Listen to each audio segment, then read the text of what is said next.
we're here today with Josh Ambrose, Associate Dean of Campus and Community Engagement on the Westminster campus of McDaniel College. It is a real pleasure to have him with us. Welcome, Josh. Thank you, Dr. Adamson. It's great to see you.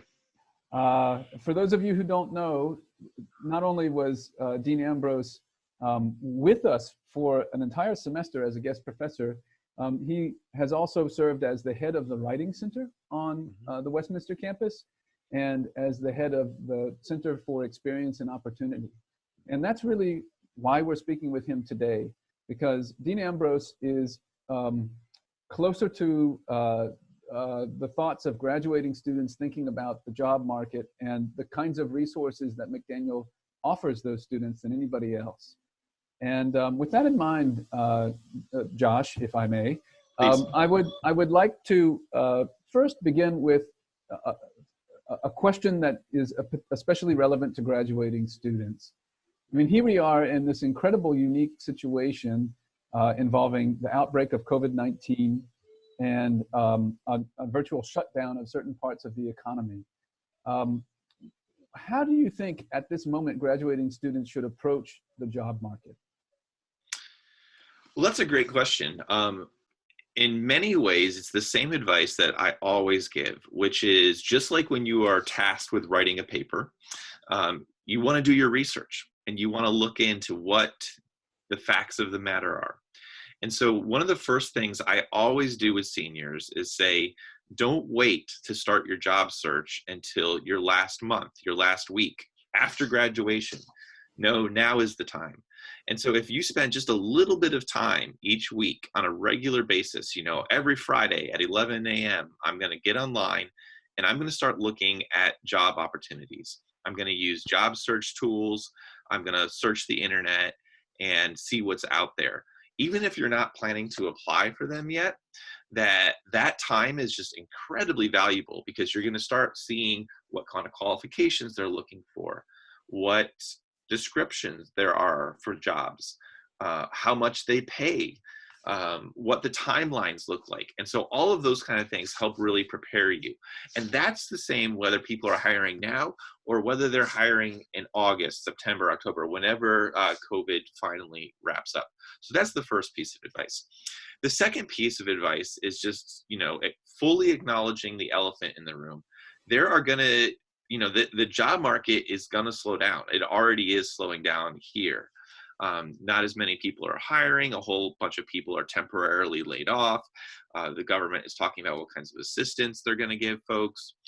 This is a downturn, and we have to acknowledge that. And what I encourage students with is, you know, don't just see that as free time. Don't just see that as I'm going to laze around for 6 months. Now, I want to do full sympathy to, you know, we're in the middle of a pandemic. It's okay to feel stressed. It's okay to be processing that. It's okay to have your life look different. But this is also a really invaluable time to get feedback on your resume. Maybe start a resume if you haven't done that before. Work on your portfolio, especially if you're in art or writing or communication. Now is a great time to build a website and put up some of your clips on there and kind of establish your personal brand. And it's also a time to practice different skills. You know, there's always a need for any major to have some computer coding skills. And there's a whole ton of free courses and links all over the web for learning, you know, how to build a website, how to do some programming, for example. And there's lots of different videos on how to practice soft skills, like how to have a video interview, how to prepare for a telephone conversation. You know, maybe there's further accounting research. You can do certifications in Microsoft Word. The possibilities are endless, but I really encourage students right now, lean into this time of uncertainty and prepare, because my personal prediction is based on world history and observing other big events is after the downturn, there's going to be an uptick and people are going to be hiring again. And there's going to be some real opportunity for go-getters who are primed and ready to enter the job market. One of the other things, of course, that you can do, and I'm sure that you want to talk about this more, but at the Center for Experience and Opportunity, we have full-time staff members who help McDaniel students review resumes, work on CVs, write cover letters, and search in the job market. We're not job placement people. We can never guarantee like, oh, here's 5 jobs we have for you or whatever. But we want to help all McDaniel students find jobs, and that extends to our Budapest students. And so I highly encourage folks that if they want to review a resume, if they want to talk about job hunting strategies, or even if they want to look at the McDaniel Alumni Network, we have over 11,000 alums on LinkedIn.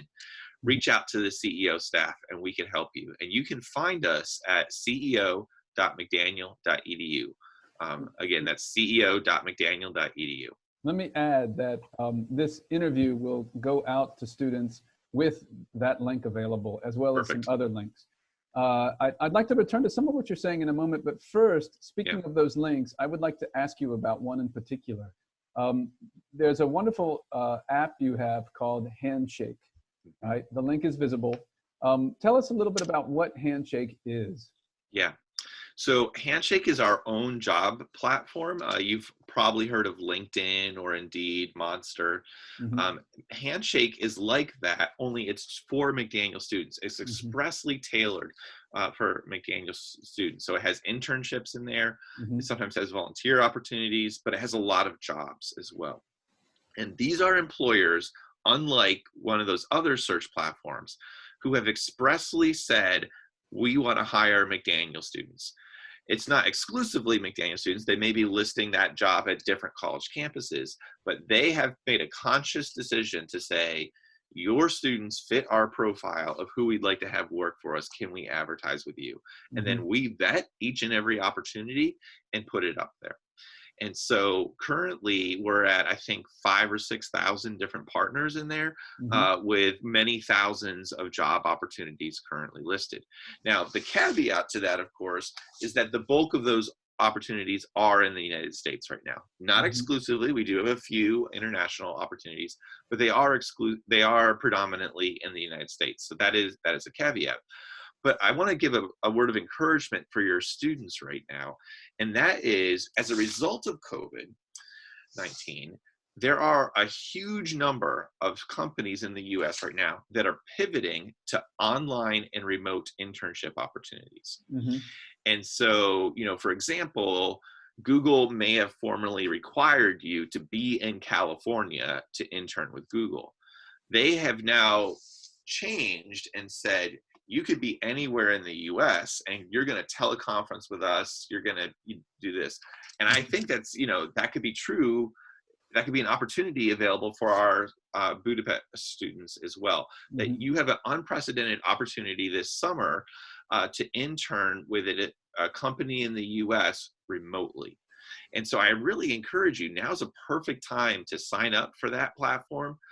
Sign on in and take a look. We just sent out an email yesterday encouraging folks to do remote internship opportunities, and we already have it bumped up from under 200 to well over 200 opportunities in there, and we anticipate that continuing to increase daily. And I should note, when I say sign up, that you just use your McDaniel information. It's part of the same single service sign-on as the rest of the portal and email and all those kinds of things. So again, go to ceo.mcdaniel.edu, and then you're going to click on the Handshake link, and you can sign in there. That's really interesting, and especially, as you said, as these sorts of opportunities go online, then they're not necessarily geographically confined to the U.S., and that's of course very relevant for our students. And I should note, by the way, that we have a handful of Budapest campus students who are from the U.S. And so the resources that McDaniel offers are very, very germane to them as well. Before we finish, I'd like to ask one last question. And in so asking, also remind everybody who might be listening to this that here on the Budapest campus, we do have a career counselor who is still available, who is meeting now online with students. That is Dr. Luis Murillo. who's an expert in the European and international job market, and especially graduate schools.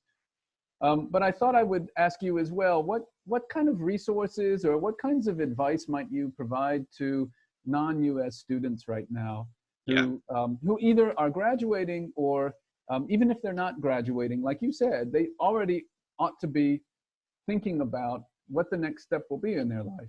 Yeah, great question. And first of all, a shout out to Luis. He's a wonderful counselor and has a lot of expertise to add.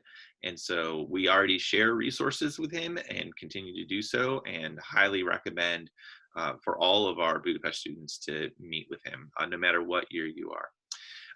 Similarly, on our side, we have two folks in particular that I would encourage any international students to meet with. Mm-hmm. And all of our meetings have switched to online right now. So it could be email, it could be a Zoom call, much like this. It could be a phone call. There's lots of different ways to connect. But the first is Dr. Elizabeth Davis, who's our international programs advisor. And she has a lot of expertise and experience counseling our international students, and has led presentations on getting a job as an international student here in the US. And the second is Dr. Manuel Ruiz, and he is a director of student programming within the CEO, and he has been working in career services for nearly 2 decades. And he has done a lot to help students figure out visa requirements and all the different kind of work parameters that the US may put up for US opportunities in particular. But all of us as well have also looked at, what's the difference between an American resume and a European resume, because they are very different, believe it or not. For example, in an American resume, you would never put your picture on an American resume. And yet that is pretty darn normative for Europe. So again, we are aware of those cultural differences and can talk through them. So the first and most important resource that we connect students with is our staff, is our people. Right. And always the best place to start. We really encourage students to take full advantage of that. We also have various handouts. We have handouts on how to write an American resume, which includes multiple examples, how to write a good, effective cover letter. If you follow us on Facebook or Twitter, or Instagram, which we're on all of those platforms. We just recorded a really great video from Rich Goodman, who's another one of our career counselors. And he did a phenomenal 12-minute video on how to really utilize LinkedIn and how to cultivate a rich, accurate online identity and brand and presence. And I'll send that link to you, Dr. Adamson, and maybe that can be something that you want to include in this video. But we have lots of electronic and print resources that we connect students with to help them as they go about their career search. That's fantastic. Thank you. I want all listeners to know that these resources are linked to in the message that accompanies this video. And Josh, if I might, I thank you once again for the time you take today to reach out not only to students in Westminster and elsewhere in the US, but also students around the world. Thank you, Matt. It's always a privilege. And I've been to Budapest 3 times now, and, you and I talk on a pretty darn regular basis, and it's one of the great joys of my job. And I love connecting with our students from the Budapest campus. And so please reach out at any point. We would love to help connect you and help in any way that we can. Oh, we certainly will. And when circumstances permit, we look forward to having you back here. Thank you. All the best.